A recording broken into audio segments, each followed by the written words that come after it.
Hello, everyone. I have just gotten through reading about the first half of the assignment ones. For those of you who haven't turned it in yet, you're not behind. They're not due until the end of the week, but just some people turned them in ahead of time. But in any case, as I was reading through those assignment ones and responding to them, I was struck by how many people are involved in a couple of fields. So one of the fields that we have a lot of is teachers. In fact, let me check how many. We have about 5 people that are either teachers or going to become teachers. Most of them are getting some kind of recertification, and this course counts for their teaching recertification. So that's really cool. And then we have so far about 5 people that are in the medical field or going into the medical field, the majority of which are involved in nursing, which is also really cool. And obviously, I think sort of knowledge of the cultures of Alaska, including Alaska Native cultures, is a really important part of being a nurse here. And then we also have close to 5 people that are either psych majors or kind of involved in fields that in one way or another involve counseling. And so that's just from the first, again, about 15 to 20 people who have responded. And it's really fascinating. Kind of every class is different, and it's fascinating this semester to kind of see what kinds of majors are the most common here. Now, for those of you who are doing education that are, teachers or going into being a teacher, I think you're going to find a lot of really interesting things here. For one thing, just as teachers, of course, as you and I both know, right, the better you can understand your students, the better you can teach, and this hopefully will just further help contribute to that. I know a lot of you are, teachers with decades of experience under your belt, and I'm sure you're already fantastic at what you do. Hopefully this just further adds to that, though. But also there are going to be some materials in this course that directly talk about education, most of them in the context of traditional forms of education in various Alaska Native groups, and as well as some of the complex and sometimes really painful histories of education here in Alaska. So for example, in module 2, in module 3, colonialism and resistance, we'll talk, of course, about, unfortunately, the boarding schools and the profound impact that had as one of the first forms of westernized formal schooling in Alaska for certain parts of Alaska, and the traumatic effects that had. During the Matthew Wills kind of reading and module 3 on colonialism, we will also talk briefly about, and you could kind of do a deeper dive into it if you wanted to, but about the role of education in the anti-discrimination legislation that was eventually passed. So when the Alaska Native Brotherhood and Alaska Native Sisterhood were pushing for civil rights, among other things, one of the things that was being pushed for was that there would be less of a 2-tiered education system. So at the time you had federal schools and essentially for Native people, and then state schools. So it wasn't a state at the time, but basically state schools for other populations. And the federal schools were seen as not nearly as good as the state schools. And so it was like an education gap. And so that was part of what was being pushed for by ANS and ANB.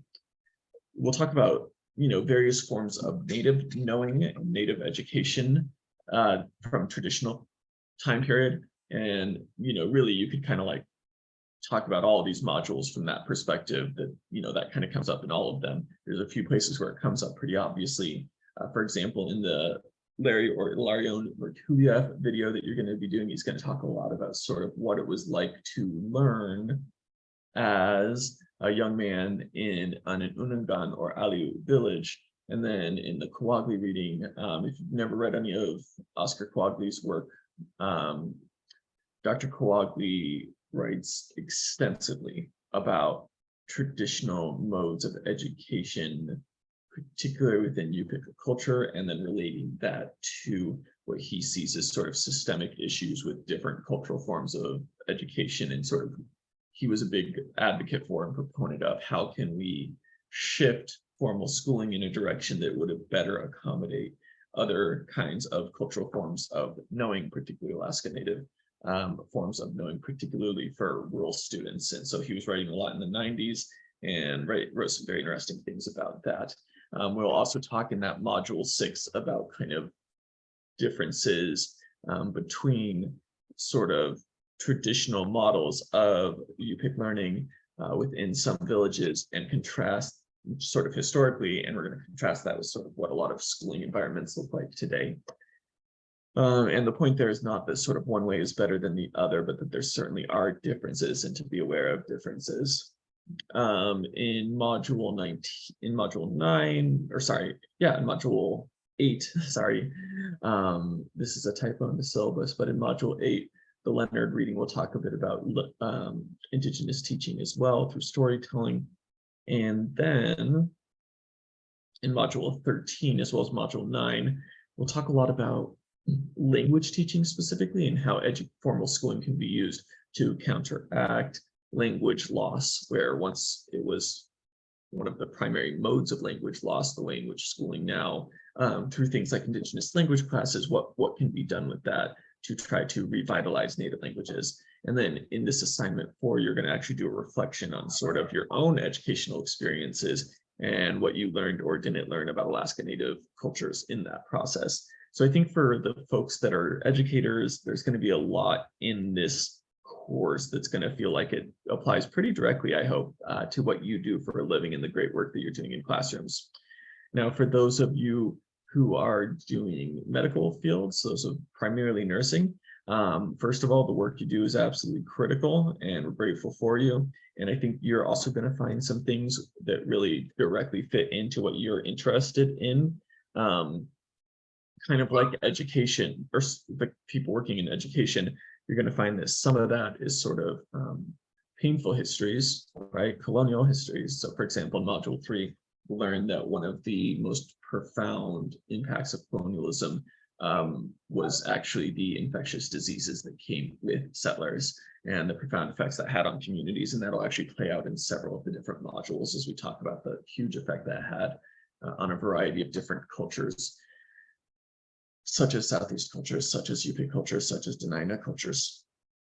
But we'll also talk about sort of traditional modes of health in a variety of different contexts. We'll particularly talk about that during the module regarding Yupik and Chupik culture, talking about sort of traditional, the Yuyurak, the way of the human being, and sort of how that applies to health. And I've actually got an optional reading in the colonialism module from Harold Napoleon, where he talks about, among other things, intergenerational trauma, which may be, and substance abuse, which may be of interest both to those of you who are involved in health, as well as those of you involved in psychology and social work. I don't require that reading, partly because it's a pretty rough reading and might hit differently for different people. And so it is a reading, though, that I found very educational, and that you might as well. But in any case, in the UPIC module, we'll definitely be talking about health and modes of healing and maintaining health. And that'll come up a variety of times. We'll talk in the environment/economy module, or module 11. Definitely health will come up there as well as in module 10 and 12 about contemporary religion, because we'll see that different ideas of health was one of the things that was sort of in debate in and part of the changes that went on in people's spirituality. And that health continues to be an important part of people's spirituality.